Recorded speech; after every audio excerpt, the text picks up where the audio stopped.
It's time for one of my favorite annual book tags, the Mid-Year Freakout Tag. I did not include the original creators of this. I did try to track them down.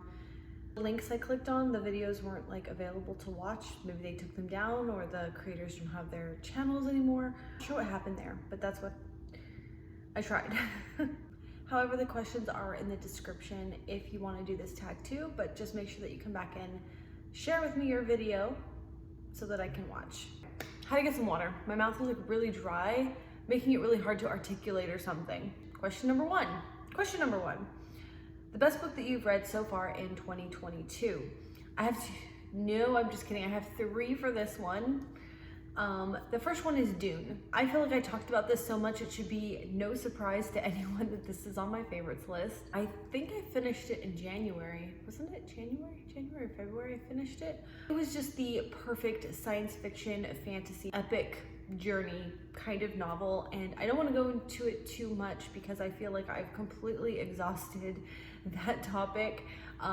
You can definitely check out some videos that I have done where I've talked about it more, but this book definitely made it to my favorites list. I had such an amazing experience reading this book. I also read it along with music, which really enhanced my experience. I'd never done that with a book before, and it's become a new favorite way to enjoy a novel. So that one's a good one. The next one on my list is Great Expectations. Great Expectations is my first Charles Dickens novel, and honestly, I knew I was gonna love this book, but I didn't really know how much I would love this book. We're actually gonna revisit this book a little bit later in a follow-up question. So the next book that's on my favorites list is The Diary of Anais Nin. She has a lot of journals. I don't even know. I know there's at least 6 or 7, I believe, volumes of her diary, but I'm only on number 1 so far. And to be honest, I haven't actually finished this book, but it's definitely already a favorite.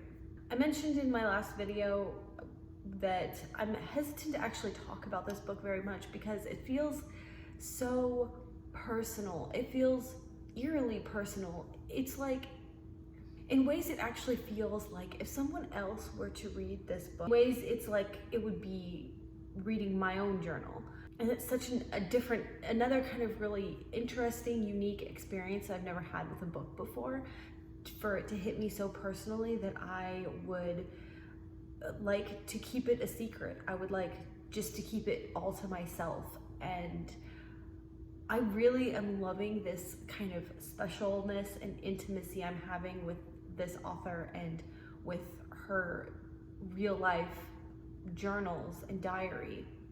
As much as I keep saying I don't want to talk about this book, I do have to mention it because it is phenomenal. It is so good and so interesting, and it's real life. So she's in the writer community, and she knows Henry Miller, all the works that she's influenced by. Her creative process and how she views the world in its rawness is in her diary, and I feel like this is perfect if you want to be a writer and you like reading from other authors of their lives and seeing where their creativity comes from.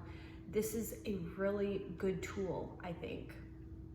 This book is, I think, in many ways, I think that this book is also fundamentally changing me in more ways as well as a person, a human, a reader, a writer, and it's making me want to revisit and start up my journals again and writing myself. And it feels so good. It feels so good to reconnect with that part. And I've been wanting to do this for a long time, but there'll be months in between updates in my journal, and then sometimes I'm sitting down and I'm well, I don't really have a lot to update or whatever. And so I don't know, I think it kind of is inspiring in that way as well. Even if you're not necessarily a writer, but you just want to get in touch with yourself and journal yourself, and you're curious about keeping a diary.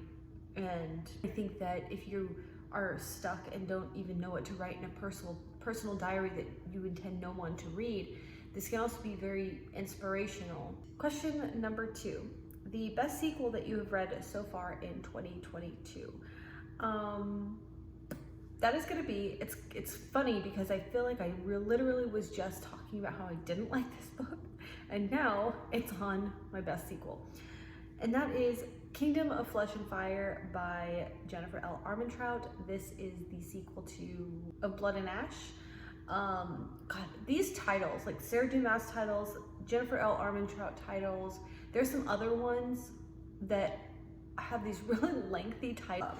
Ash is like a very common word to add in titles and kingdoms, and anyways, you read them all, they seem all so similar that it's getting difficult to separate them by title. So anyways, this is the first in the series. Is about, well, it's a vampire series, and I really like JLA's take on vampire lore. I feel like it's really unique. There's also Wolven and there's human. Political plot lines are also very interesting, and JLA is a really good storyteller, and she's really good at not info dumping, like so something I really appreciate. Some parts of the story that they set up in the first book aren't revealed until the second book, so it's really slow burn, and it keeps answering questions that you may have, and that makes a lasting series, you know, from book to book, so you don't feel like, well, I got all the information I needed in book one, what's book two for, you know? So that's good. I personally appreciate this and like to make note of it, because as much as I read, there are books where things get really info dumped, or I noticed, oh, it was a book. Actually, I think it was the most recent Sarah J. Maas book that I read that felt kind of spotty and evasive. Like the author's trying to intentionally withhold information so that they can reveal it at a different time. It makes it feel chunky and clunky and doesn't flow very well. So I like that. The main character is Poppy, and she is this maiden. She's been raised to be this chosen one, which is supposed to be some great honor and a sacrifice to these people. And she's going to go through this thing called the Ascension, which she's not 100% sure what exactly that is, and the process. They don't really give her a lot of information about what to expect about the whole process, just that she should be honored. And for her safety, they keep her veiled and isolated and sequestered, and no one's allowed to see her except for a very select few people, because she is this thing to be worshipped, and she has a great purpose and people want her. Naturally, she has this bit of a rebellious streak, and her personal guard takes it upon himself to secretly give her some combat training. It goes from there, and I really don't want to give you anything else, because the first book had me, like, I could not put the book down. It took everything in me to just be like, okay, I literally like have to go make dinner for the kids, because I don't want to stop reading this book. Everything was like shocking, like every step of the way I didn't expect what was gonna happen. And I picked up the second book immediately afterwards, and I hated it. The two main characters go down this path that I was like, what? Like a complete left turn, and I didn't know what the hell I was reading. It was so really kind of disgusting and despicable what was happening. Finally had given up. I was just so frustrated with it. But then I think after some time had passed, I was like, I might just try to push through, because I want to get to the third book, because everyone's like still talking about how amazing this series is. Like, maybe I just need to give it more time. And lo and behold, it surprised me. It got so much better. I fell in love with the book again, and I was shocked. Crazy stuff happens I did not see coming. One thing I have to point out is, and I'm surprised that there are not videos just completely blasting this book for toxic relationships. As we saw with ACOTAR and Sarah J. Maas, I mean, they completely just like blasted Sarah J. Maas for having the audacity to write Feyre and Tamlin, and were saying, I'm surprised that they aren't after JLA yet, or maybe the woke people have not read her book yet, because it gets crazy. There's all kinds of juicy stuff, the juicy good stuff like betrayal and heartache and toxicity. I kind of learned something about, I've kind of come to comparing this book to Sarah J. Maas and the critiques that they've gotten, to my own kind of settlement and opinion on this, and I really liked that dynamic, I mean, between the two, because we have this ultimate like betrayal and then this really, really very bad stuff happening, but then the mental toll that it takes on our main character as she's grappling with how she should feel and how she does feel, and the confusion that comes with that, and her justifications, and just emotions combative within her, and it's so realistic. I definitely think that, I guess one of the big critiques is like, well, we shouldn't write toxic relationships, that's a bad example. I guess we also shouldn't romanticize healthy relationships and also make it seem like relationships should always be happy and healthy, and we never allow people to walk all over us at times or take advantage of us, and we always have the right resolution in ourselves to stop toxic behavior in its tracks, because that's not reality. I think that most couples, even healthy couples, have gone through it. I also think that there's a huge difference between, you know, dating relationships and then when things get a lot more intense, like when you go through a trauma together, or you've been rescued, or, you know, in these fantasy novels, someone's always rescuing somebody, and you are inexperienced, as is Poppy, when you are married or have children, or any thousands of different variables come into play that make us as human beings kind of grapple with and not always be able to identify when things aren't normal, when things, I don't think that there is like, I don't know. I could probably go on this topic for a really long time, and I haven't fully developed a script of what I want to say about the topic, but I think that you understand my gist when I say that I actually appreciate when, like in this, we have lovers to haters to lovers. We have this really interesting kind of like hate to love romance going on in the second book, and I feel like it is actually done really well. Play of emotions that I went through also with Poppy was actually really intense. Right there, feeling all of the same feels, and I was so angry, and when she was angry at the situation, or as a third party seeing what's happening to her, I was so angry, and it was a really good time. The next question, a new release that you haven't read yet but you want to. For me, that is Only a Monster. And this was a book that was in the, I want to say February Owl Crate box that I received. Oh my gosh, it sounds so good. I love books with monsters and creatures. I forget what it is supposed to be about, but it's one of the few that I know have been released this year. I used to keep up with it a lot more closely, but I've really been trying to just focus on a lot of classics and backlisted books, and really looked at what's come out this year. Honestly, I'm afraid to look because I'm just gonna keep adding new books to my already extensive TBR list. So I really have like made a point to not look. The next question is most anticipated release for the second half of the year. And this is, I was very torn. I had to look it up because I thought that this book had actually come out in March, because the other two books had come out in March, I want to say, or the previous years, but I guess things had to change. She had to edit the release dates. But anyways, that is Chain of Thorns, which is the third book in the Last Hours trilogy by Cassandra Clare.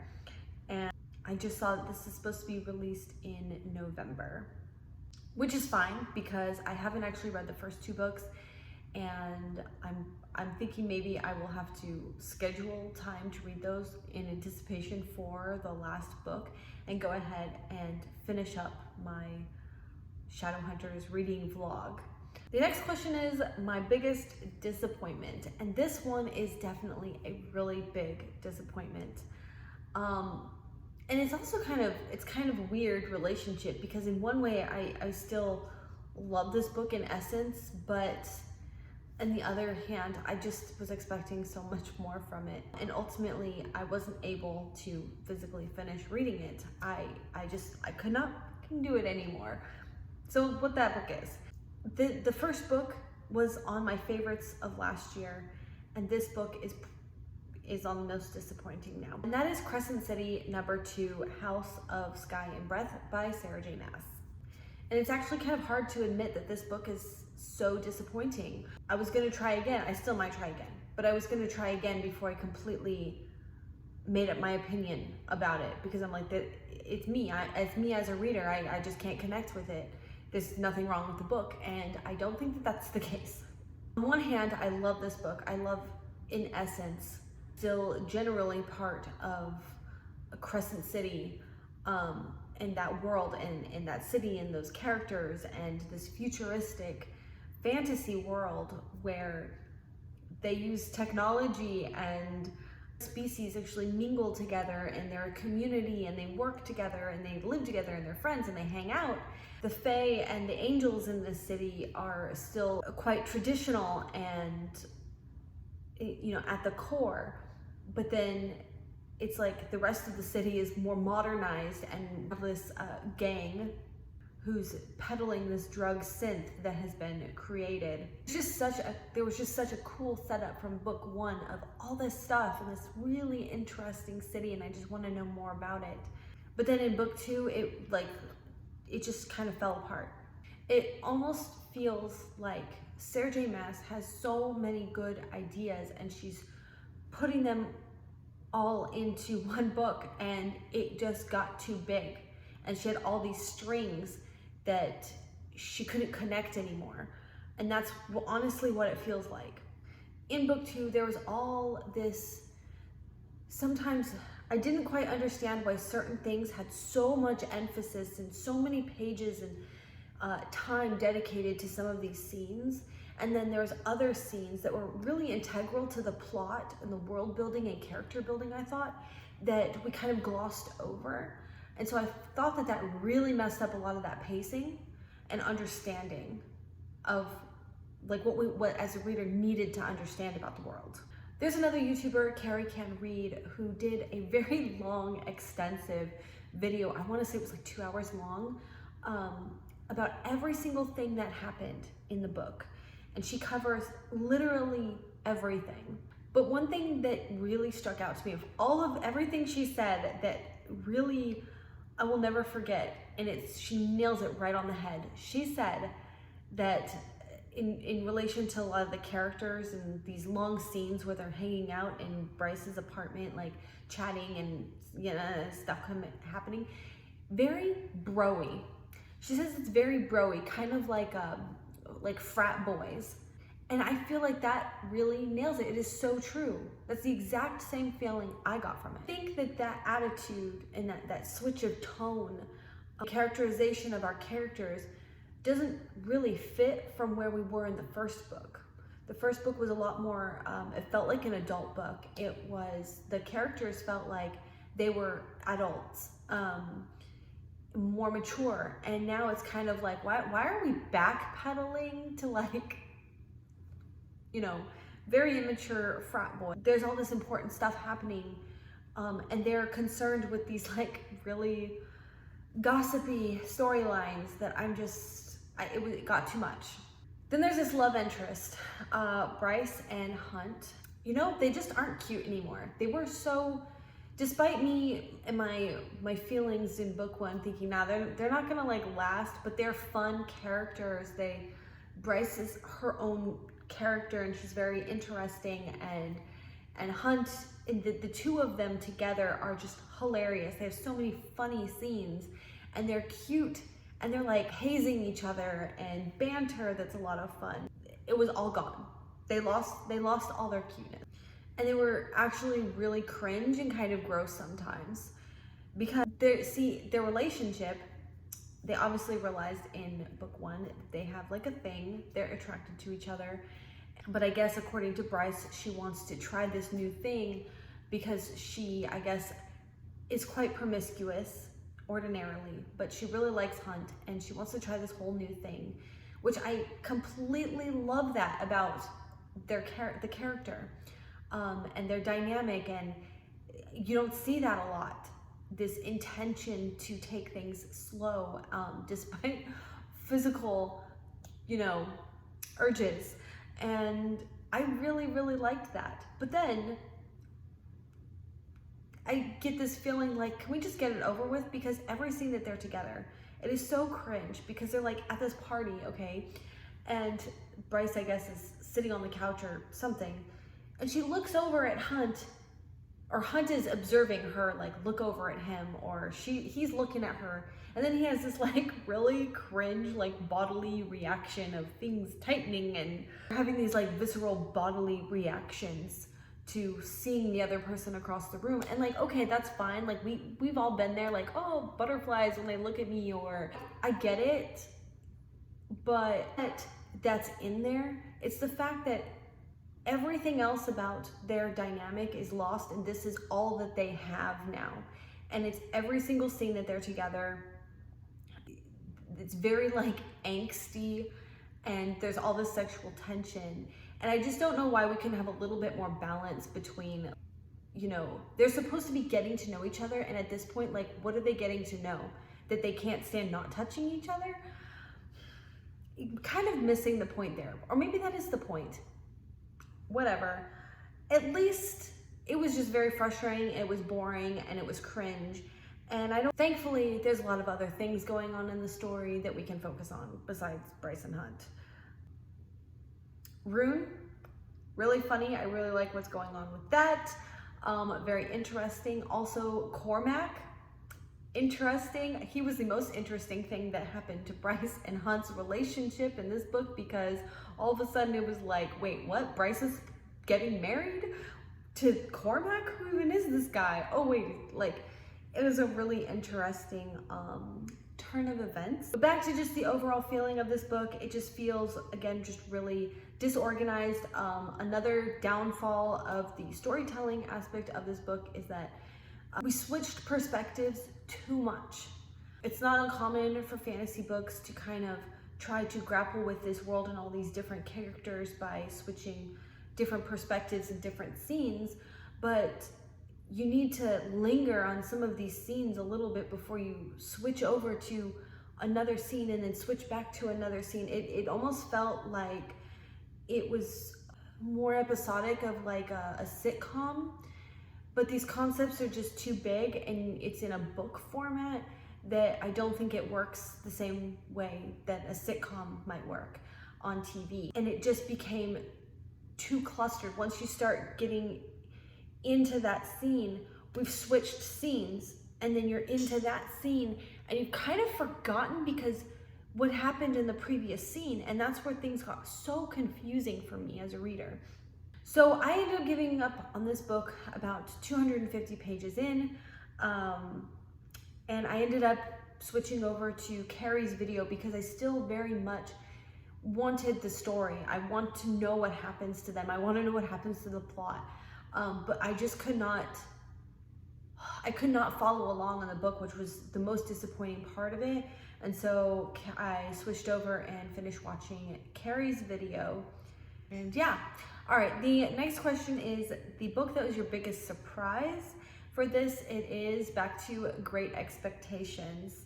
We are back, as I said, to talk about Great Expectations. So as I said, I knew that I would love this book, but I really didn't anticipate by how much. And I definitely didn't expect how much this book would change me and how much I still think about this book.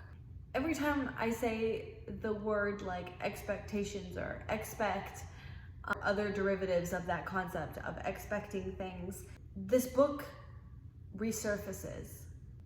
And I start thinking about all the different ways that people have expectations, small things or really large things about, you know, large things being like life, or small things about being, you know, what you're gonna do in your day when it gets thwarted, or how someone's going to react, like small expectations, and how they're fulfilled or not fulfilled, and to what degree of importance those expectations affect your overall life or your day. And it goes on. Like, and now as it's changed me, and as I see how this book is part of my everyday life now, this is what I crave from books now, to leave these deep impressions.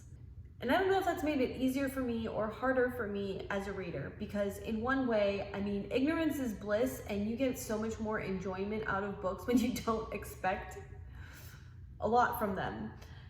And now that I feel like, speaking of expectations, now that I feel like I crave this and I want this and I need this from an exceptional book, when the book doesn't deliver, I have a really hard time connecting with it or appreciating it, or being frustrated that I'm not getting that from some books. And that kind of sucks also.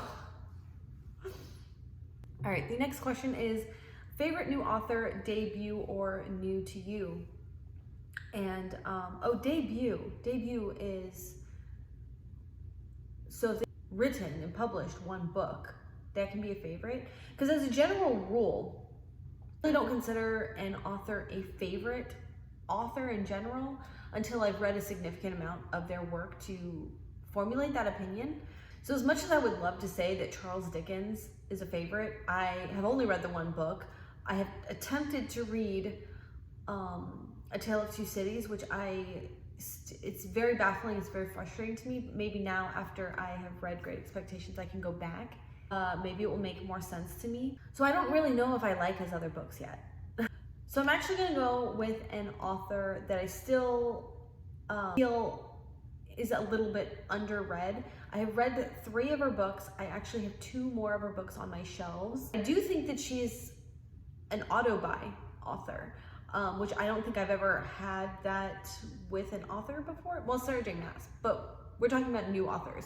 And that is Sarah Addison Allen. And I recently, as I said, I read 3 of her books. Now they're not like, you know, they're not like a Dickens. They're not like, or even like a Sarah J. Maas where it's super addictive, but they definitely, every single one of them I've really liked. They are warm and cozy. There's light romance. They talk about relationships, like familial relationships and romantic relationships. They're magical realism. They're a little bit witchy in that way. So it makes them just very cozy and whimsical, and a little bit slower, but also easy to read and digest, and very fun reads. The next question is my least favorite question, and that is your newest fictional crush. And I hate this question because I'm not 15. But if I had to answer, I actually really like Kiernan. I never know how to say that name. Kiernan from Kingdom of Flesh and Fire by Jennifer L. Armentrout, the one I just talked about in length. Kiernan is a loyal woven servant friend of the Prince, Castile. And Castile has actually really kind of grown on me as well.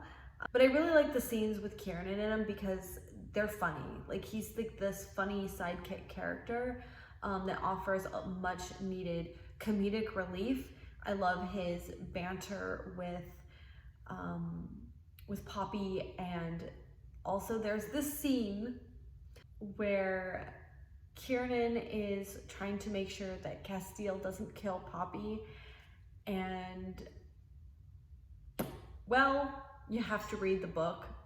That scene is, well, it's a lot of fun. I really like it. I was on the edge of my seat. And I don't know about you, you'll have to let me know if you've read this book and you know which scene I'm talking about, but I'm just waiting for it to escalate. I think that that is a dynamic that I have never seen in like a fantasy book.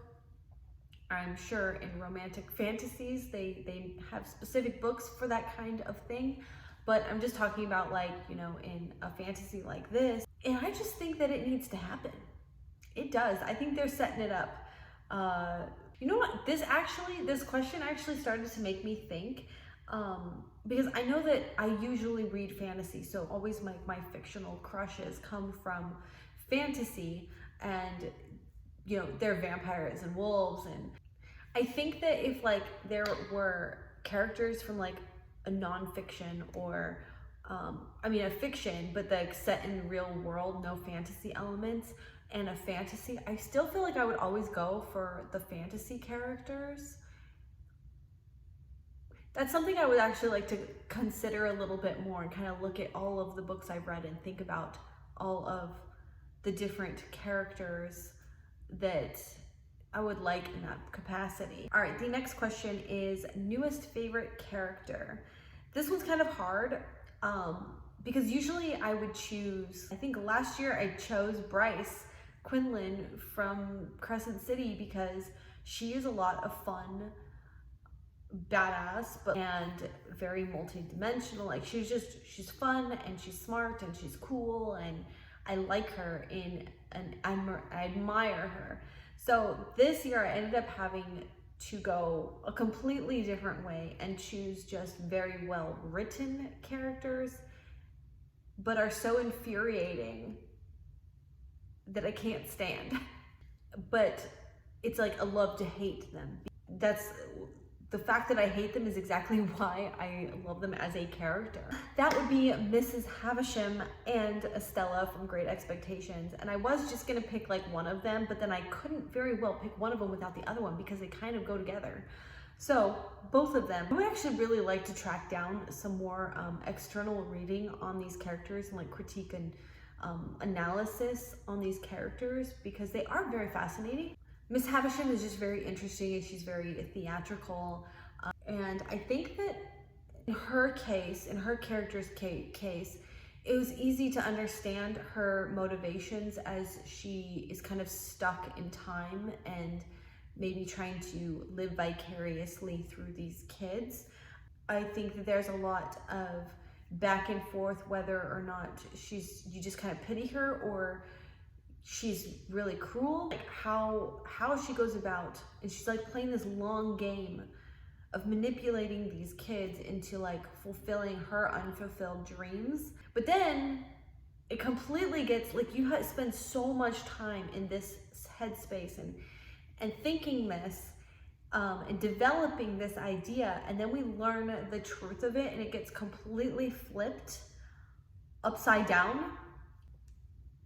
Wait a second. So then you have to reconsider everything you ever learned about Miss Havisham from that point again. And it's like that's the story structure itself is just so interesting. And you have Estella. She's just such a dynamic character too, because then it's all these other questions of like, is that who she is? Is that who she's raised to be? Is she just cruel? Is she only acting cruel because someone expects that of her? All of these other questions come into play, and then you see where maybe she's old enough where she doesn't necessarily have to live up to certain expectations, and yet she still acts certain ways. And it's so, her character is even more frustrating. Pip is a character, I guess, but I guess I could continue going on and analyzing these characters so much more, and I love that. But very complex and a kind of character that I don't think you'll ever have completely figured out, and that's just a really good time to have with a book. The next question is a book that made you cry, and this one is A Man Called Ove by Frederick Bachman. I read this book to get out of a reading slump, and it definitely did the trick. And I think that this book is completely like made for me. It's completely like it's very sad vibes. And then simultaneously, it's also funny and sweet and heartwarming, and it, like, every single emotion from grief and hope and happiness and sadness, and all of these emotions are like mingled together and woven together, and they come up sporadically as things happen or things are said. Very, very, very good. It has a very dark humor. So this book is about a man called Ove. You don't say! Ove is this grumpy old man. He's very anal retentive about every little thing, and he's attempting to kill himself, to which he keeps failing at, or keeps getting interrupted by some means or another. And also there is like a new neighbor that comes to town, which is also another hiccup in his plans. And this is a family of four. It's a husband and wife and their 2 children. And yeah, it's just, oh my gosh, it's such a good book. It's such a good book, but it definitely made me cry. The next question is a book that made you happy, and this is also going to be the same book, A Man Called Ove, because as I said, it's sad, but it's also equal parts really happy and hopeful and heartwarming. The next question is the most beautiful book that you've bought so far this year or received, and honestly, I don't really know. I would go back and look at all of the books that I acquired, but they're all boxed up and ready to move. But I did recently get a really pretty book. Let me go grab that.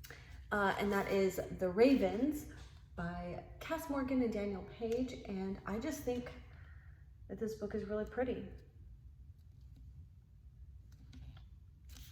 It's like, also Hazelwood. Oh my God. Yeah. The last question is, what books do you need to read by the end of the year?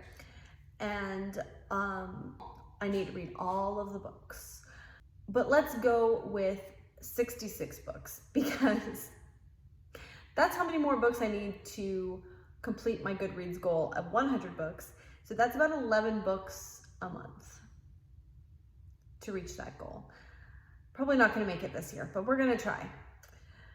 As for specific books that I would really like to finish, there is the Mistborn trilogy. I have the last book in the trilogy to finish.